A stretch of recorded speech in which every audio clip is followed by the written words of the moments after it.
वहाँ पे लोग जो हैं इनके साथ खड़े नहीं थे, कोई आदमी नहीं था। मैंने उन आदमियों को भी जगाया, बताया कि भैया आपके घर में आपके बगल में घटना हुई, आप लोग को मालूम है?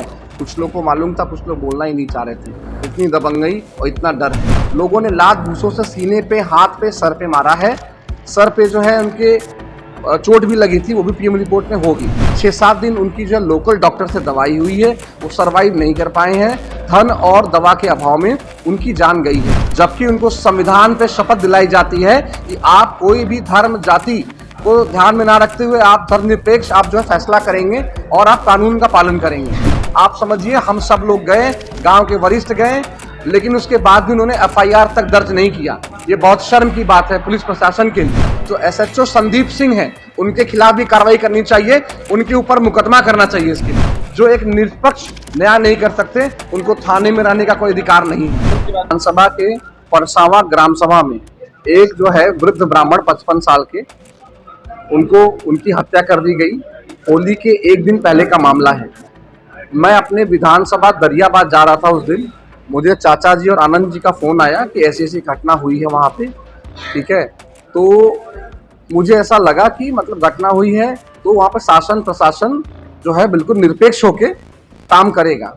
तो मैंने बोला कि आप लोग देख लीजिए, अगर कुछ नहीं होता है तो फिर मैं वहाँ पे आता हूँ। लेकिन जब 1 घंटे के बाद भी रुकने के बाद कोई संज्ञान नहीं लिया गया, तो मैं स्वयं जो है मैं अपने क्षेत्र से वापस आया और मैं स्थान तक गया।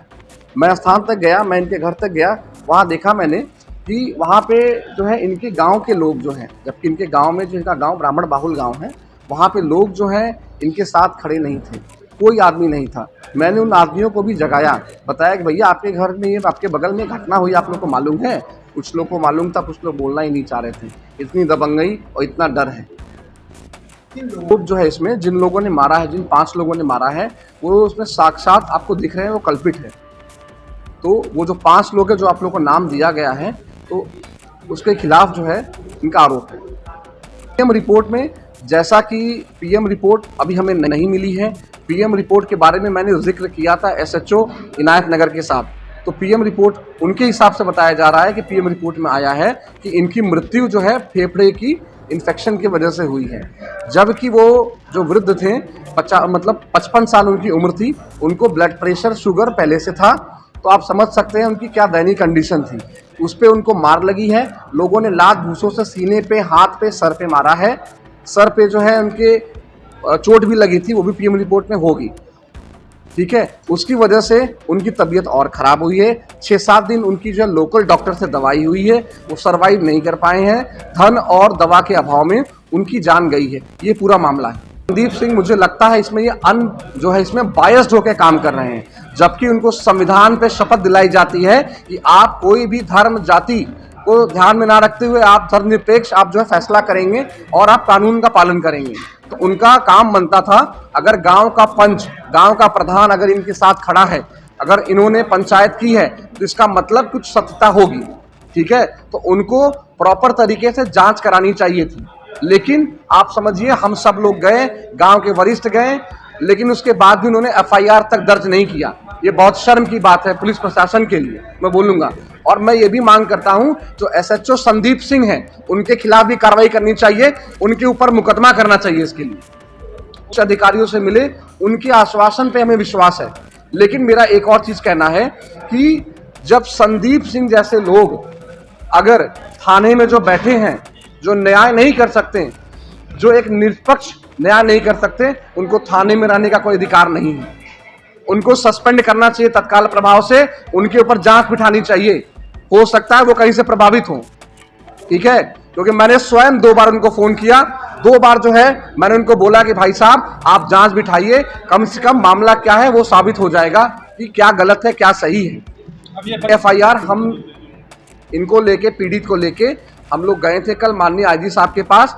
उन्होंने पूरा मामला सुना है, लिखित में हम लोगों ने एफआईआर लेटर दिया हुआ है, उन्होंने आगे फॉरवर्ड किया हुआ है। एफआईआर दर्ज हुआ नहीं हुआ इसकी कोई अधिकृत जानकारी हमारे पास अभी नहीं है फिलहाल। ये होली के एक दिन पहले का मामला है ये, और अभी तक कोई एफआईआर दर्ज नहीं है।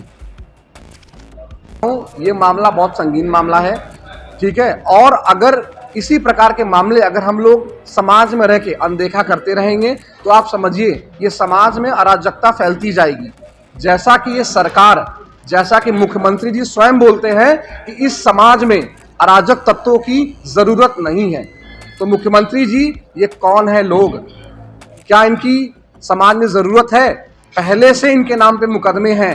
ये गांव में ये एक अच्छे मनुष्य के तौर पे नहीं है, ये मारपीट करते हैं, ये दारू शराब पी के दंगा फसाद करते हैं।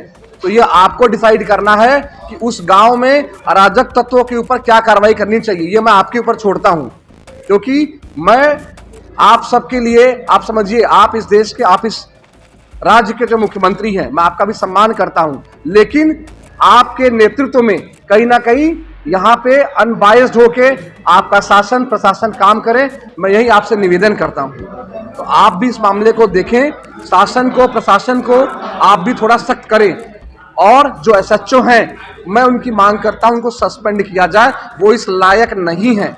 मैं फिर से बोलूँगा, क्योंकि वो अनबायस्ड होकर यहाँ पे काम कर रहे हैं। सीओ जो हैं, सीओ साहब को भी वो इनसे हायर हैं, सीओ साहब को भी कहीं ना कहीं इसके ऊपर जो है एक नोट जाहिर करना चाहिए था, जिससे कि कम से कम आपके एसएचओ काम करते। मैंने सीओ साहब से भी पर्सनली बात किया, उनका फोन मुझे स्वयं आया था और इस मामले के बारे में मैंने अवगत कराया, लेकिन उनका भी कोई सूचना, कोई एफआईआर की सूचना कुछ नहीं प्राप्त हुई। ठीक है, तो ये शासन, ये प्रशासन है। आप देखिए जो ये अन्याय हुआ है, इसमें कहीं ना कहीं बच्चे को न्याय मिले, और मजबूती से इसमें आप सबसे निवेदन है, समाज से निवेदन है, समाज आपसे है, ये बच्चा आपका है। सब्सक्राइब करें आपका अपना चैनल न्यूज टाइम नेशन, और हर खबर सबसे पहले पाने के लिए बेल आइकॉन जरूर दबाएं। और हाँ, खबरें पसंद आ जाएं तो लाइक और शेयर करना ना भूलें।